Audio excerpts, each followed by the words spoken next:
അല്ല, ഞങ്ങളിപ്പോൾ ഇവരുമായിട്ട് സംസാരിച്ചിരുന്നു. മുഖ്യമന്ത്രി തന്നെ പ്രധാനമന്ത്രിയെ ശ്രദ്ധപ്പെടുത്തിയിട്ടുണ്ട്. മറ്റെല്ലാ രൂപത്തിലുള്ള സഹായവും ഗവൺമെൻറ് നൽകുമെന്നുള്ള കാര്യം അറിയിച്ചിട്ടുണ്ട്. അവിടുത്തെ ഗവൺമെൻറ് ശ്രദ്ധയിൽപ്പെടുത്തിയിട്ടുണ്ട്. നമ്മുടെ ഉദ്യോഗസ്ഥരും കേസ് ഫോളോ അപ്പ് ചെയ്യുന്നുണ്ട്. ഇപ്പോൾ റോഷി മിനിസ്റ്ററും ഞാനും ഇവിടെ വന്നതിന് ശേഷം അവിടെ ഇവരോടൊപ്പമുള്ള സിസ്റ്ററുമായിട്ട് സംസാരിച്ചിരുന്നു. അപ്പോൾ അവർ വളരെ എഫിഷ്യൻ്റായിട്ടുള്ള ഒരു ലോയറെയാണ് അവിടെ വച്ചിരിക്കുന്നത്.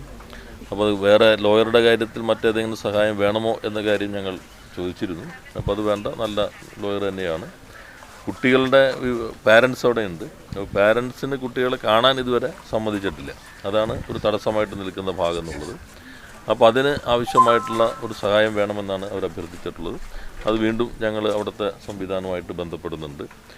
ഇന്ന് ബൈൽ അപ്ലിക്കേഷൻ ഫയൽ ചെയ്യാൻ ഇടയില്ല എന്നാണ് സിസ്റ്റർ പറഞ്ഞത്. കാരണം ഇതിൻ്റെ ബാക്കി എല്ലാ കാര്യങ്ങളും കൂടി ശേഖരിച്ചിട്ട് വേണം ചെയ്യാനെന്നാണ് അവർക്ക് ലഭിച്ചിട്ടുള്ള നിയമോപദേശം. അപ്പോൾ നാളെ തന്നെ അത് ഫയൽ ചെയ്യാൻ കഴിയും എന്നാണ് കണക്കാക്കുന്നത്. ഇത് നാം കാണേണ്ട ഭാഗം, ഇത് ഒരു ക്രിസ്ത്യൻ പ്രശ്നം എന്ന നിലയിലല്ല.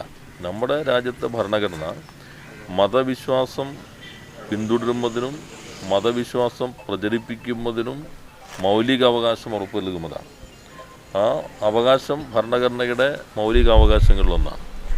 അപ്പോൾ അതെല്ലാ വിഭാഗക്കാർക്കും ഉള്ളതാണ്. അപ്പോൾ അതിന് ഘടകവിരുദ്ധമായിട്ട്, ഭരണഘടനാ വിരുദ്ധമായി ഇത്തരം നീക്കങ്ങൾ നടത്തുന്നത് നമ്മുടെ രാജ്യത്തിൻ്റെ മതസ്വാതന്ത്ര്യം, അതോടൊപ്പം ഭരണഘടന തന്നെ അപകടത്തിലാകുന്നു എന്നുള്ളതാണ്. അപ്പോൾ അതിനെതിരെ എല്ലാവരും ചേർന്നിട്ടാണ്. ഒരു ക്രിസ്ത്യൻ പ്രശ്നം അല്ലെങ്കിൽ പൗരത്വ ഭേദഗതി ഒരു മുസ്ലിം പ്രശ്നം എന്ന നിലയിലല്ല. നമ്മുടെ രാജ്യത്തിൻ്റെ ഭരണഘടന ഉറപ്പു നൽകുന്ന മതസ്വാതന്ത്ര്യത്തിന് നേരെയുള്ള കടന്നാക്രമണം എന്ന നിലയിൽ തന്നെയാണ് അതിനെ കാണേണ്ടത്. ശക്തമായി തന്നെയുള്ള പ്രതിഷേധം ഒരു വശത്ത് ഉയരുക, അതോടൊപ്പം തന്നെ നിയമപരമായി നമുക്ക് സാധ്യമാകുന്ന എല്ലാ വഴികളും തേടാനാണ് ശ്രമിക്കുന്നത്. അതിന് മുഖ്യമന്ത്രി തന്നെ ഞങ്ങൾ രണ്ടുപേരെയും ചുമതലപ്പെടുത്തിയിരുന്നു. ഞങ്ങളിവിടെ ഇവരെ കണ്ടു, സംസാരിച്ചു. സർക്കാരിൻ്റെ എല്ലാവിധ പിന്തുണയും ഉണ്ടാവും. ഡൽഹിയിലെ നമ്മുടെ റെസിഡൻറ്റ് കമ്മീഷണറേറ്റിൽ നിന്നും അതിനാവശ്യമായിട്ടുള്ള ഫോളോ അപ്പ് നൽകുന്നുണ്ട്. തുടർച്ചയായിട്ട് അവരുമായിട്ട് ബന്ധപ്പെടുന്നുണ്ട്. നമുക്ക് നല്ല രീതിയിൽ തന്നെ കാര്യങ്ങൾ മുന്നോട്ട് കൊണ്ടുപോകാൻ കഴിയും എന്നാണ് സർക്കാർ പ്രതീക്ഷിക്കുന്നത്.